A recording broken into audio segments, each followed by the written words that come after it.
Hello students, welcome back once again and एक बार फिर से मैं आप सभी का स्वागत करता हूं इस चैनल पे, जहां पर हम मैथ्स को फिर से एक बार इंटरेस्टिंग और हैपनिंग क्लास बनाने वाले हैं। ठीक है, so today we are going to start with a new chapter which is known as heights and distances. Heights and distances, ठीक है। And this chapter is basically an application of trigonometry. This chapter is basically an application of trigonometry. As usual, मैं फिर से बोलूँगा, मेरे hand writing को थोड़ा सा आप ओवरलुक करें तो अच्छा रहेगा। Okay, let's come back once again.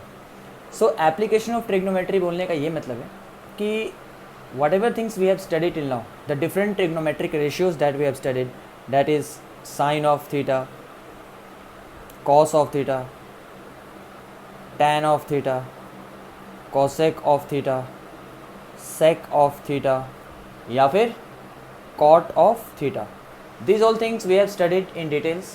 ठीक है, और आप लोगों ने 9th में भी इन सब चीज़ों को काफ़ी अच्छे से पढ़ा होगा। ठीक है, एंड सो अब हम देखने वाले हैं कि इनका हम प्रैक्टिकल यूज़ कैसे कर सकते हैं, मतलब डे टू डे लाइफ में इन सब रेशियोज़ का हम यूज़ कैसे करें। ठीक है, सो उन्हीं में से एक एप्लीकेशन है to find the heights and distances. ठीक है, यानी कि एज द टॉपिक सजेस्ट्स कि this trigonometry can be used to find the height of tall towers, right, और the distance between any two points, right. मतलब कि suppose you will find the questions like what is the distance between the banks of the river, या फिर what is the height of the tree। okay, so these are the things that we are going to study in this chapter। okay, and different types of questions are there, but उससे पहले आपको basic चीज़ें कुछ कुछ जानना बहुत ज़रूरी है। so before we go ahead, I would like to introduce two things। okay, because उसके बिना फिर क्वेश्चन करना डिफ़िकल्ट होगा, और अगर वो चीज़ अच्छे से समझ गए तो फिर कोई भी क्वेश्चन करना बहुत ही आसान होगा। Okay, so the first thing is angle of elevation. Angle of elevation, अब ये एंगल ऑफ एलिवेशन का क्या मतलब है? एंगल ऑफ एलिवेशन से हम क्या समझते हैं? सो एंगल ऑफ एलिवेशन का ये मतलब है, before going exactly to it, एक नॉर्मल क्वेश्चन डिस्कस करते हैं। अच्छा, before we go ahead, please note that, please make a note. Note क्या है कि in this particular chapter we will be considering the observer. Observer का मतलब कि सपोज क्वेश्चन में है कि there is a man who is standing और देर इज़ अ पर्सन और anybody, so they will be considered as a point object. Observer must be considered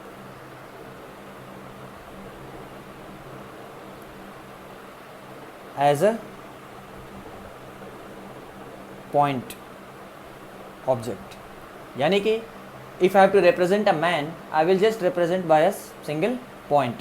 ठीक है, हाँ, ऐसा नहीं है कि हमेशा करना होगा। there will be few questions in which we cannot consider it as a point object, so that will be specified in a question। वो question से clear हो जाएगा कि हमें उसको point object consider करनी है या नहीं करनी है, but otherwise we will be considering the observer to be a point object। Okay, so अभी मान लो एक ऑब्जर्वर है, let's say there is an observer. ये मान लो एक ऑब्जर्वर है जो कि ग्राउंड पे खड़ा है। ठीक है, मान लो मैंने यहाँ पे एक ग्राउंड ऐसे बना दिया। ठीक है, and let's say there is an observer, as I said कि ऑब्जर्वर को मैंने पॉइंट ऑब्जेक्ट से रिप्रेजेंट कर दिया। ठीक है, और उसके सामने लेट्स से कि ये इधर देख रहा है। ठीक है, इधर देख रहा है, और उसके सामने एक बड़ी सी बिल्डिंग है। Let's say this is a building. आई बस समझ? तो ये मैंने इसको लेवल कर दिया ए और बी से। Let's say that A B represents the tall building. Okay, अब नॉर्मली सपोज ये बिल्डिंग को ऐसे देख रहा है, नॉर्मल मतलब, ठीक है, तो क्या करेगा वो, उसकी विज़न जो होगी, यानी उसकी जो साइट होगी, साइट, ठीक है, वो बिल्कुल ऐसे स्ट्रेट हॉरिजॉन्टली होगी। Are you getting what I am trying to say? So this is called as line of sight। ठीक है। यानी कि अंडर नॉर्मल कंडीशन मैं बोल सकता हूँ कि ये लाइन ऑफ साइट जो होगी वो हॉरिजॉन्टल होगी। जैसे जैसे हम क्वेश्चन करेंगे, आगे डिस्कशन करेंगे, आपको सब कुछ और भी क्लियर हो जाएगा। यानी कि आप सपोज़ कहीं बैठे हो या खड़े हो या कुछ भी हो, तो नॉर्मली वी लुक हॉरिजॉन्टली, ऐसे हॉरिजॉन्टली देखते हैं हम, ठीक है। अब ज़रा ध्यान से, क्या बोलने जा रहा हूँ मैं उसको ध्यान से सुनो। मैं थोड़ा सा कोशिश कर रहा हूँ कि आपके लिए थोड़ा कुछ क्रिएट करके दिखाऊं। देखो शायद कुछ मज़ा है। मान लो ये पर्सन है, मान लो ये पर्सन है, ठीक है। अभी मैंने क्या बोला, जब ये नॉर्मली इस बिल्डिंग को देख रहा है, ठीक है, जब नॉर्मली ये इस बिल्डिंग को देख रहा है तो वो कुछ ऐसा देखेगा, लाइक दिस, एक काम, ठीक है। इसको मैंने पॉइंट ऑब्जेक्ट से मतलब फिगर में ड्रॉ किया है, ठीक है। अब सपोज़ अच्छा ये काम करता हूँ, मैं इसके सर को यहीं पे कर देता हूँ जहाँ पर उसे रखें। मान लो ये पर्सन है, ठीक है। अब देखो ये इस बिल्डिंग को देख रहा है, तो ये इसकी लाइन ऑफ साइट क्या है, बिल्कुल ऐसे हॉरिजॉन्टल स्ट्रेट है नॉर्मली, मतलब इस नॉर्मल कंडीशन में। अब सपोज़ ये बिल्डिंग है, लेट्स से ये टॉप फ्लोर है, टॉप फ्लोर पे ये खिड़की है, मान लो ये टॉप फ्लोर पे खिड़की है, ठीक है, okay.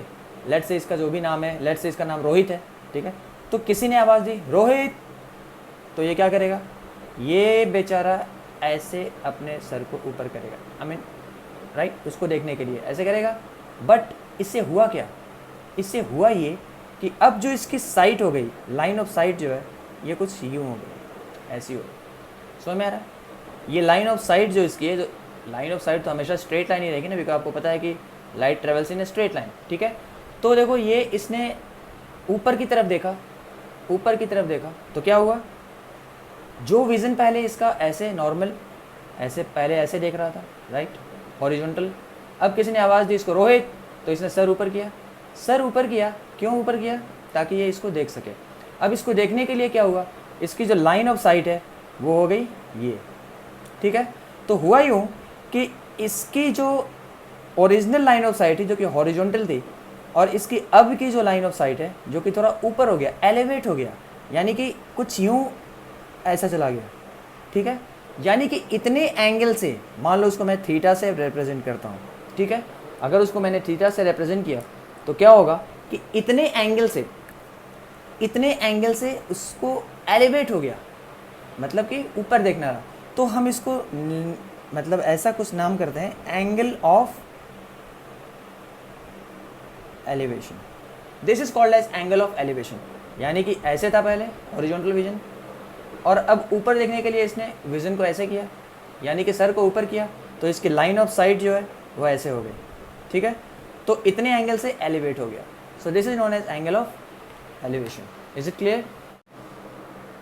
Okay, so to conclude मैं क्या बोलूँगा कि let's say this is a building A B, ठीक है, and there is an observer who is going to be represented by a point object, ठीक है। तो पहले नॉर्मली उसकी हॉरिजॉन्टल विजन ये है, ठीक है, this is a horizontal vision.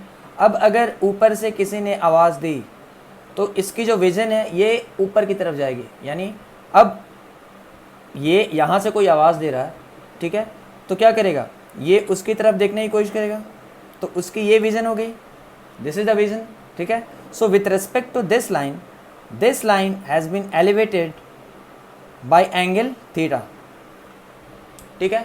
So this is what is known as angle of elevation. Hope it's clear to everybody. Okay, so now we will go to angle of depression. Okay, so next thing is what is angle of depression, ठीक है। तो as I said कि ये angle of depression, ये depression का मतलब वो depression नहीं जो हम डे टू डे लाइफ में यूज़ करते हैं, जो वो जिस वर्ड का हम प्रयोग करते हैं, ठीक है। लेकिन ट्रिग्नोमेट्री में एंगल ऑफ डिप्रेशन का क्या मतलब है वो अब अभी हम देखेंगे, ठीक है। सो लेट्स से कि ये ग्राउंड है, let's say this is the ground, ठीक है, और ये जो है एक टावर है, you can say this is a tall tower, ठीक है। I am representing this tall tower with A B, ठीक है। और लेट्स से कि ऑब्जर्वर जो है वो यहाँ पर कहीं बैठा है, ये एक पॉइंट ऑब्जेक्ट की तरह मैं उसको डिनोट कर रहा हूँ, यानी observer is somewhere eight point A, ठीक है। अब मान लो ग्राउंड पे कोई और दूसरा इंसान है जो कि यहाँ पर कहीं है, again I will level that person also as a point object. अब ये पर्सन भी हो सकता है, कोई एनिमल हो सकता है, कुछ भी हो सकता है, बट हमारा ऑब्जर्वर जो है वो यहाँ पर है, ठीक है। तो अब इस ऑब्जर्वर को नॉर्मली मैंने क्या बोला कि जब भी ऊपर कहीं टॉप पे हो या फिर ग्राउंड पे हो, कहीं भी हो, इसका जो नॉर्मल विज़न जो होता है वो हॉरिजॉन्टल होता है। तो लेट्स से कि ये इसकी नॉर्मल हॉरिजॉन्टल विज़न थी, ठीक है। ये इस साइड में कहीं देख रहा था, तो ये उसकी लाइन ऑफ साइट थी जो कि हॉरिजॉन्टल था। I can say that this was the line of site which was horizontal. समझ में आ रहा है? ओके अब क्या होगा कि रुको, इसको मैं ऐसे कर देता हूँ। This was the line of site which is horizontal, ठीक है। अब देखो क्या होगा। लेट्स से कि इस ऑब्जर्वर को इस ऑब्जेक्ट को देखनी है, मतलब पहले तो ये बिल्कुल सीधा ऐसे नॉर्मल हॉरिजॉन्टली देख रहा था। अब इस ऑब्जर्वर को मान लो इस ऑब्जेक्ट को देखनी है, मान लो ये कोई यहाँ पर डॉग बैठा हुआ है, ठीक है, उस डॉग को देखनी है। या फिर रुको, एक और काम कर सकते हैं, जो हमारे पिछले केस में रोहित था, मान लो ये रोहित जो है, ये टावर के ऊपर कहीं बैठा हुआ है। ये पूरा नीचे तक मत देखना, जस्ट इमेजिन करना ये पॉइंट ऑब्जेक्ट है और ये टावर के ऊपर कहीं बैठा हुआ है, ठीक है। तो जब ये टावर के ऊपर बैठा हुआ है तो नॉर्मली ये ऐसे करके देख रहा है, हॉरिजॉन्टल विजन इसकी है, ऐसे हॉरिजॉन्टल विजन है, ठीक है। अब मान लो कि ये जो रोहित है, यहाँ पे राज बैठा हुआ है, ठीक है, ये तो ऊपर है। अब राज इसको आवाज़ दे रहा है रोहित, तो रोहित क्या करेगा, ऐसे नीचे की तरफ देखेगा। Are you getting what I am trying to say? पहले ये ऐसे देख रहा था हॉरिजॉन्टली, पहले ये हॉरिजॉन्टली देख रहा था, जब राज ने रोहित को आवाज़ दी ये ऐसे देखेगा। मतलब क्या हो गया, ये सब करने का मतलब क्या है? मतलब ये है कि अब जो इसकी विज़न है, इसकी विज़न जो है वो अब ऐसे नहीं है, इसकी विज़न जो है अब कुछ ऐसे हो गई है। Is this clear what I am trying to say? Now जो विज़न हो गई ये कुछ ऐसे हो गई, यानी कि you can say this is the line of sight now. Getting the point? पहले ये ऐसे टॉप ऑफ द टावर पे ऐसे हॉरिजॉन्टली देख रहा था, जब किसी ने नीचे से आवाज़ दी, या मान लो इसको नीचे किसी को देखना है, तो ये अपनी आंखों को नीचे करेगा, ऐसे ऐसे नीचे, यानी कि लाइन ऑफ साइट जो है वो अब ये हो गई। Are you getting what I am trying to say? So conclusion क्या है? कंक्लूजन ये है कि प्रेजेंट लाइन ऑफ साइट जो है वो original horizontal line of site के रेस्पेक्ट में इतने एंगल से नीचे आ गया।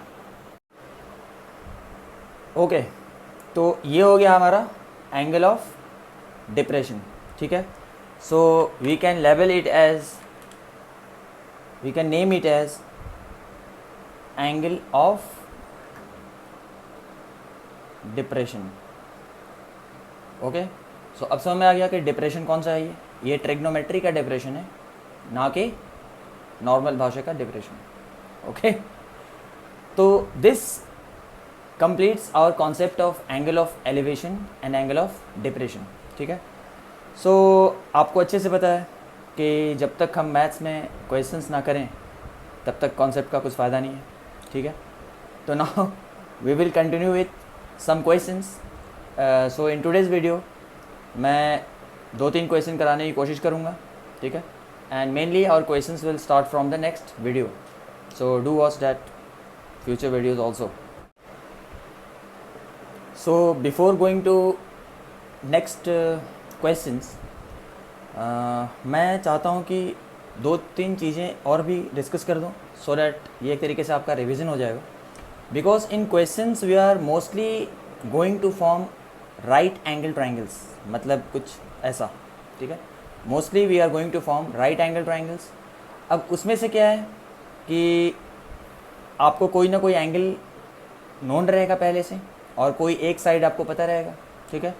सो if one angle is known to you and if one side इधर दिस और this is known to you, then by using the help of ratios that we have studied, we can find the rest of the sides like this one or this one. Suppose अगर मेरे पास ये side provided है और ये angle पता है, तो with the help of trigonometry, with the help of trigonometric ratios, मैं ये side भी पता कर सकता हूँ और ये side भी पता कर सकता हूँ, right?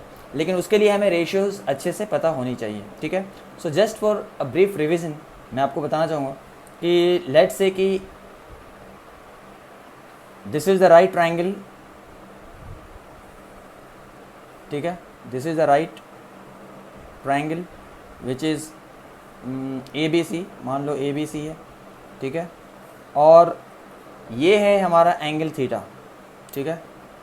तो फिर हमें अच्छे से पता है कि with respect to this angle हमारा साइन थीटा क्या होगा, कॉस थीटा क्या होगा और टैन थीटा क्या होगा. This we should know and obviously we know by this time. Okay, so मान लो मुझे इसका साइन निकालना होगा. Be careful about the angle. This is the angle, ठीक है. तो इस एंगल का साइन क्या होगा? तो we know that sine theta is opposite upon hypotenuse. ये अब सबको पता होना चाहिए, ठीक है. इसको बहुत लोग परपेंडिकुलर अपॉन हाइपोटेन्यूज भी बोलते हैं, ठीक है. या फिर बहुत लोगों को याद करने का एक ट्रिक है इसमें, ठीक है. जैसे कि वो मैं एक बार ब्रीफली डिस्कस कर देता हूँ. जैसे कि P B P H H B, ये बहुत ही फ़नी तरीका है याद रखने का, बहुतों को हेल्प भी करता है. आई एग्री विथ इट, ठीक है. अब इसका मतलब क्या है? पंडित बद्री प्रसाद हर हर बोले. पंडित बद्री प्रसाद हर हर बोले. मतलब क्या है? This upon this, B upon H, P upon B, ठीक है. और ये हो गया साइन, ये हो गया कॉस और ये हो गया टैन, राइट. मतलब sine is perpendicular upon hypotenuse, cos is base upon hypotenuse and tan is perpendicular upon base, ठीक है. अब हमें पता होना चाहिए कि ये बेस जो है with respect to this angle, ठीक है, this is the side which is called adjacent. ये एडजेसेंट साइड है. This side is adjacent. Why? Because with respect to this angle this is the adjacent side, ठीक है.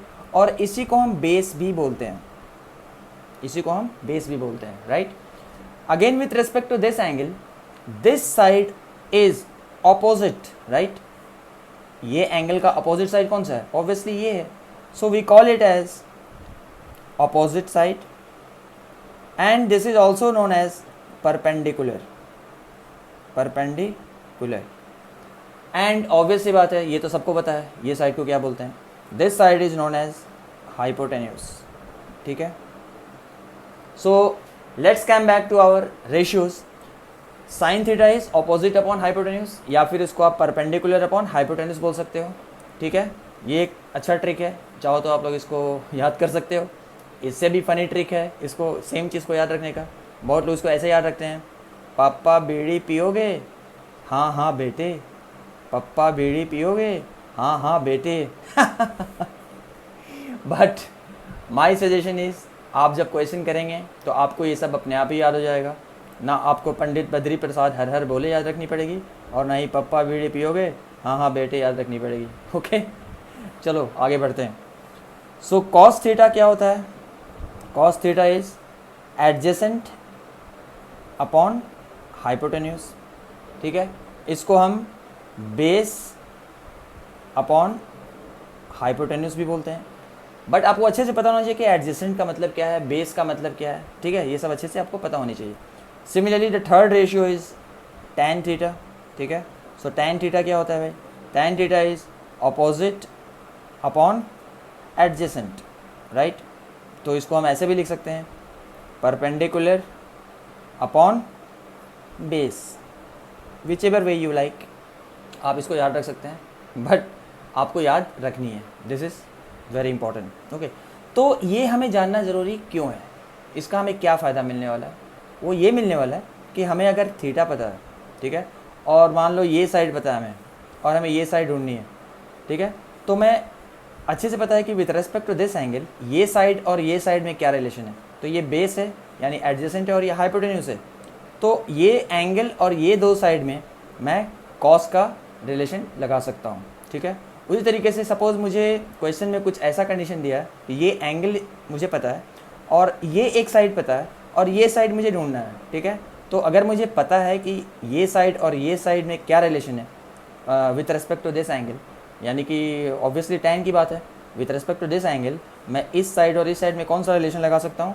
Tan का relation लगा सकता हूँ. सो अगर मुझे इन दोनों में से कोई भी एक साइड पता है तो दूसरा साइड मुझे अपने आप ही मिल जाएगा.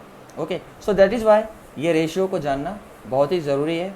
before we go to the next part on solving the questions. I hope this is clear to everybody till now. ठीक है? Okay, so let's go with the questions. Okay, so here is our first question. Question क्या बोलता है? See, I would like to say in this particular chapter you really need to draw the figure properly. Okay? अगर figure proper नहीं बना तो फिर question solve नहीं होगा. So most important thing is you have to draw the figure properly. Okay, so let's see. The angle of elevation of the top of the tower from a point on the ground at a distance 160 meters from its foot is found to be 60 degrees.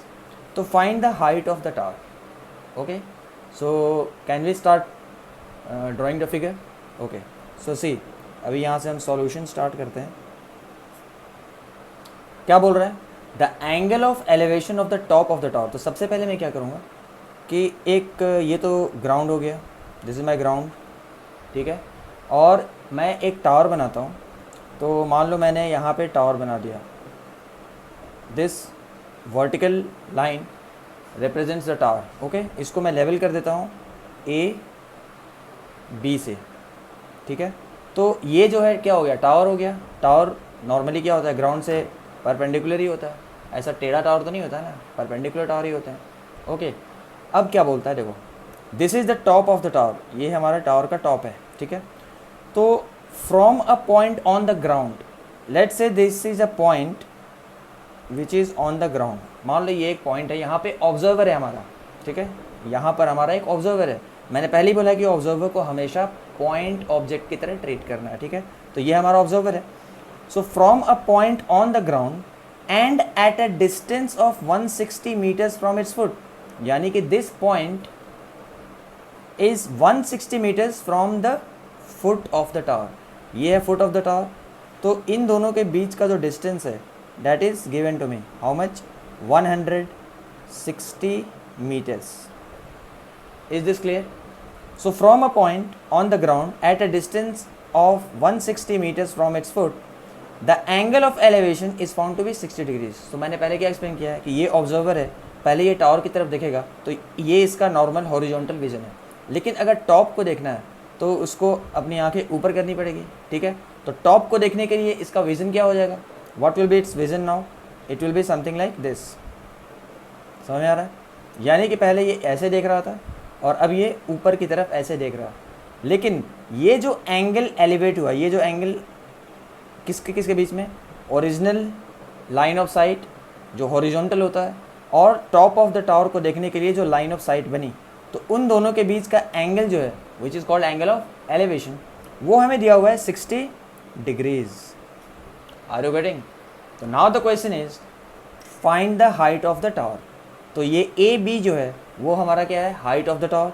उसको मैं small h से denote कर देता हूँ. ठीक है, late the height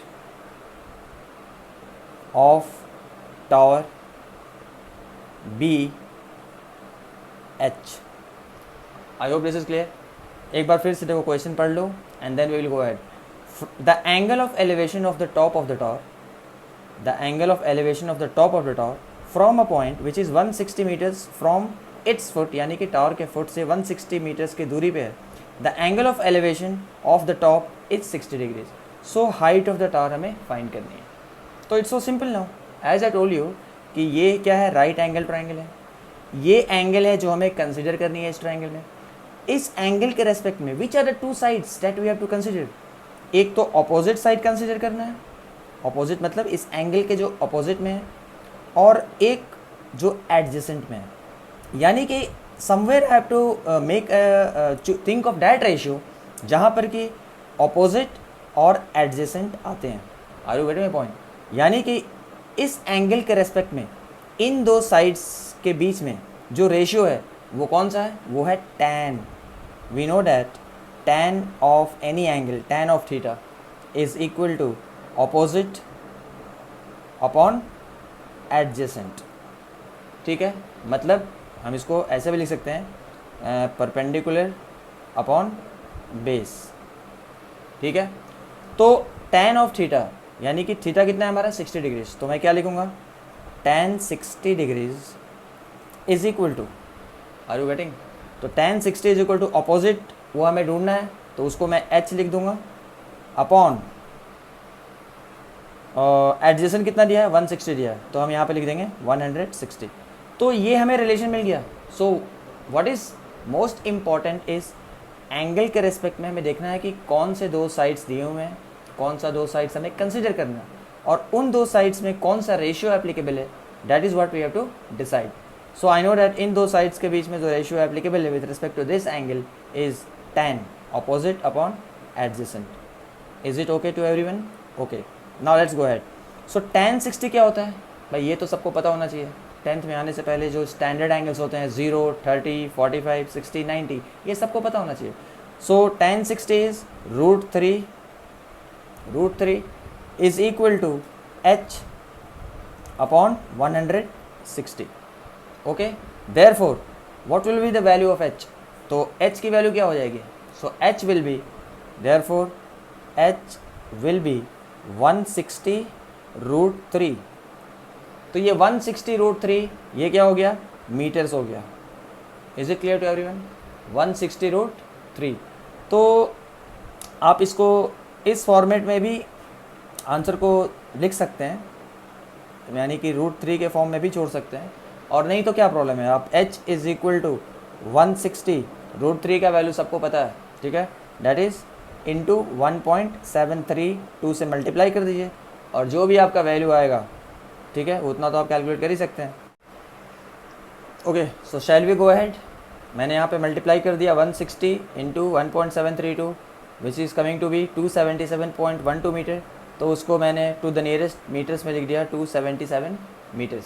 okay, but otherwise आप अपना आंसर यहाँ भी ऐसे छोड़ सकते हो, ठीक है। Okay, now let's go to the next question. Okay, so coming to the next question, पहले क्वेश्चन को ठीक से पढ़ लीजिए। A ladder is placed along a wall. A ladder is placed along a wall such that its upper end is resting against a vertical wall. Are you getting? A ladder is placed along a wall such that its upper end is resting against the wall. So can I draw the corresponding respective figure for it? Okay, मान लो कि ये जो है ये हो गया wall, मैं इसको वॉल रिप्रेजेंट कर रहा हूँ, ठीक है, this is my wall and this is the ground, ठीक है, ये ग्राउंड हो गया। तो ये एक लैडर है, मान लो कि ये मैं एक लैडर बना रहा हूँ, ठीक है, ये वॉल है, this vertical line is representing a wall, this is the ground, और मान लो यहाँ पे एक सीढ़ी, एक लैडर जो है that is resting against the wall, upper end, सी लिखा है ना, the its upper end of what, upper end of the ladder is resting against a vertical wall. So upper end is resting against a vertical wall. The foot of the ladder is, ये क्या है, ये ladder का foot है, this is the foot of the ladder. So the foot of the ladder is 2.4 meters from the wall. wall से इसकी जो foot है ये 2.4 meters है, यानी कि indirectly हमें ये distance दिया हुआ है, this distance is given to us, कितना 2.4 meters, ठीक है। The foot of the ladder is 2.4 meters from the wall, तो लैडर का फुट जो है वॉल से 2.4 meters के डिस्टेंस पे है, and the ladder is making an angle of 68 degrees with the ground. अब देखो ये लैडर जो है ग्राउंड से कुछ एंगल बना रहा है, ठीक है, और वॉल से भी कुछ एंगल बना रहा है, ठीक है, तो ऐसा भी बोल सकता था कि this ladder is making a particular angle with the wall, तो हम इस एंगल को लिखते हैं, लेकिन यहाँ पे क्वेश्चन में दिया है the ladder is making an angle of 68 degrees with the ground, that means this ladder is making an angle of 68 degrees, ladder और ग्राउंड के बीच का एंगल कितना है 68 डिग्रीज। तो find the height up to which the ladder reaches. तो हम अच्छे से देखते हैं कि ये लैडर जो है कितने हाइट तक, हाइट का मतलब हमेशा परपेंडिकुलर हाइट की बात चलती है, perpendicular distance from the ground, यानी कि ये वो हाइट है, उसको मैं h एज्यूम कर लेता हूँ, this is the height up to which this ladder reaches. अगर मैं इसको लेवल करूँ, ये a कर दूँ, ये b कर दूँ, और ये सी कर दूँ, ठीक है। तो मुझसे इनडायरेक्टली क्या बोल रहा है कि ये ए बी डिस्टेंस हमें फाइंड करना है, because A B is the height up to which this ladder is resting. Are you getting my point? तो ये तो 90 डिग्रीज हो जाएगा, ठीक है, इसमें किसी को प्रॉब्लम नहीं है। ओके, अब देखो, अब फिर से वही है, this is the right angle triangle जिसमें कि एक एंगल हमें दिया हुआ है 68 डिग्रीज, ठीक है, और इस एंगल के रेस्पेक्ट में दिस साइड हमें दिया हुआ है and this side is to be known, right, ये साइड हमें पता करना है। तो इस एंगल के रेस्पेक्ट में ये कौन सा साइड है? ऑपोजिट साइड है। और इस एंगल के रेस्पेक्ट में ये कौन सा साइड है? एडजेसेंट साइड है, जिसको कि हम बेस भी बोलते हैं, ठीक है। तो अब बता सकते हो कि इस एंगल के रेस्पेक्ट में ये दो साइड जो है इनके बीच में हम कौन सा रेशियो लगाते हैं? अरे भैया, ये एंगल है, ये अपोजिट है और ये एडजेसेंट है। ये एंगल है, इसको आप ऐसे भी सोच सकते हो, ये परपेंडिकुलर है और ये बेस है, तो कौन सा रिलेशन आता है? अरे क्या है तुम लोग भी, ये सॉल्यूशन। चलो अब क्या है, तो ऑब्वियस सी बात है भाई, ऑपोजिट और एडजेसेंट जब साइड्स हम काउंट करते हैं तो उसमें tan रेशियो आता है, tan। So I will write tan theta is equal to opposite upon adjacent. आ रही है बस हमें, जिसको कि मैं परपेंडिकुलर अपॉन बेस भी लिख सकता हूँ। It can also be written as perpendicular upon base, ठीक है। अब ये मैं अभी लिख रहा हूँ दोनों चीज़, बट बाद में मैं एक एक चीज़ ही लिखा करूँगा, ठीक है। Okay, so tan theta is opposite upon adjacent. Okay, so tan कितना दिया है? Theta is 68 degrees. So I will write tan 68 degrees is equal to opposite, ये हमें ढूंढना है, ठीक है, ऑपोजिट हमें ढूंढना है, यानी कि उसको हमने h लिया है, एंड एडजेसेंट 2.4। सो हम यहाँ पे लिख देंगे 2.4। अब ध्यान रहे कि इस क्वेश्चन में tan 68 की वैल्यू मैंने पहले से ही लिख कर रखी है, बट आपको ये नहीं दिया रहेगा। आपको पीछे टेबल, टेक्स्ट बुक के पीछे जो टेबल्स दिए होते हैं, ठीक है, उनमें से इसकी वैल्यू आपको खुद से ढूंढ के निकालनी पड़ेगी। बट यहाँ पे थोड़ा इजी करने के लिए मैंने पहले से ही लिख कर रखा है 2.475 is the value of tan 68 degrees, ठीक है। तो अब मैं क्या करूँगा, ये वैल्यूज़ को मैं बस पुट कर दूँगा, ठीक है। तो tan 68 क्या होता है भाई? tan 68 है 2.475, तो मैं यहाँ पे लिख दूँगा, और 2.475 is equal to h upon 2.4। Is it clear? Therefore h is equal to 2.475 into 2.4, ठीक है। तो इसको जब आप मल्टीप्लाई करोगे तो आपको क्या मिलेगा? आप ज़रा इसको मल्टीप्लाई करके देखो।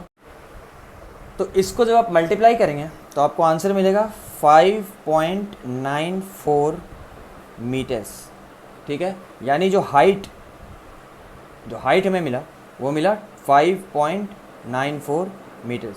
सो this is the height up to which the upper end of the ladder reaches the wall.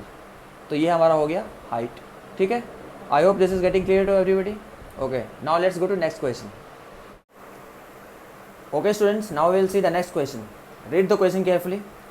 The upper part of the tree broken over by the wind makes an angle of 45 degrees with the ground and the distance from the root to the point where the top of the tree touches the ground is 15 meters.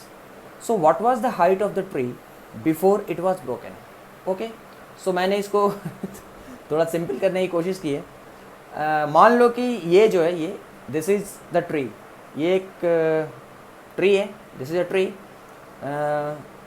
आंधी के पहले, before the wind, this tree was standing straight. मान लो ये bamboo tree है, ठीक है।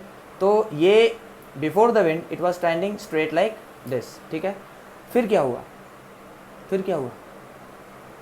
फिर ये हुआ कि विंड जब आई, so it broke, this tree broke, it broke in such a way, ये मान लो बीच से कहीं से टूट गया, ठीक है, इधर से कहीं से टूट गया, और इसका जो अपर पार्ट है, it's upper part fell like this and it touch the ground, it touches the ground, let's say कि लाइक दिस, समझो अच्छे से, it touch the ground like this.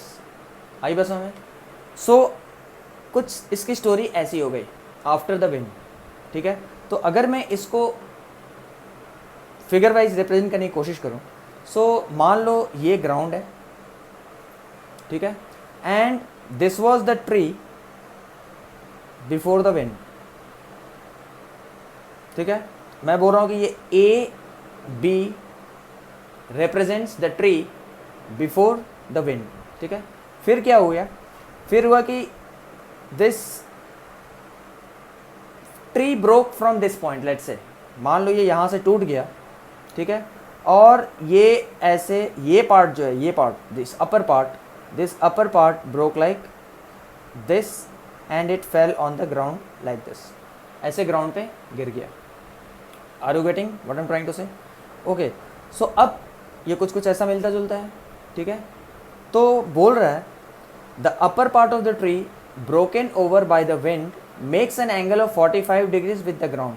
तो ये जो अपर पार्ट है ना, upper part, this upper part यानी कि ये अपर पार्ट जो है ये ग्राउंड से 45 डिग्रीज एंगल बना रहा है, ठीक है।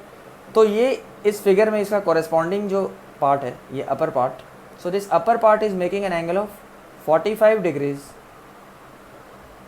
With the ground, is it okay? And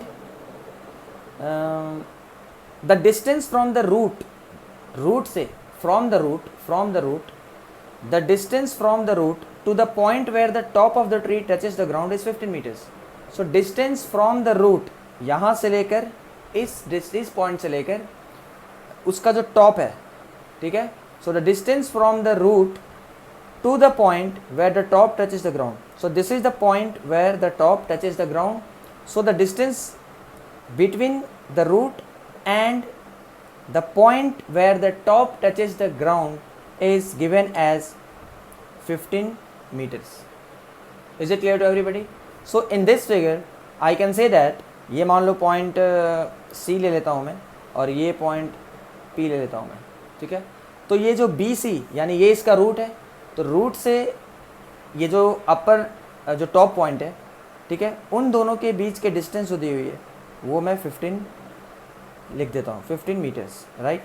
ये एक 90 डिग्रीज ट्राइंगल बन रहा है, ठीक है। Now the question is what was the height of the tree before it was broken. तो डोंट यू थिंक जब ये पेड़ जब टूटा था उससे पहले इसकी एक्चुअल टोटल हाइट क्या थी? Obviously this height plus this height यहाँ से लेकर यहाँ तक, दिस हाइट प्लस यहाँ से लेकर यहाँ तक। अगर मैं इसको ऐसे खड़ा कर दूँ, वापस ऐसे खड़ा कर दूं,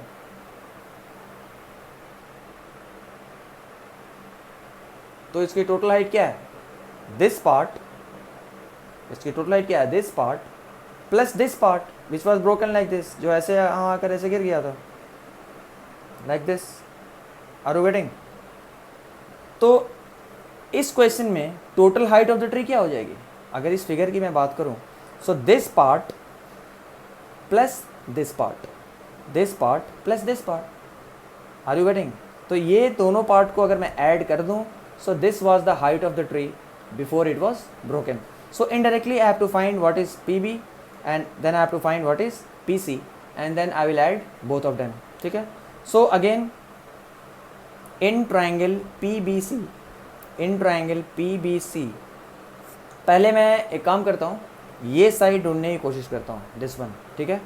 सो ये साइड और ये side with respect to this angle में क्या रिलेशन है? ये अपोजिट है और ये एडजेसेंट है, तो मैं tan लगा सकता हूँ।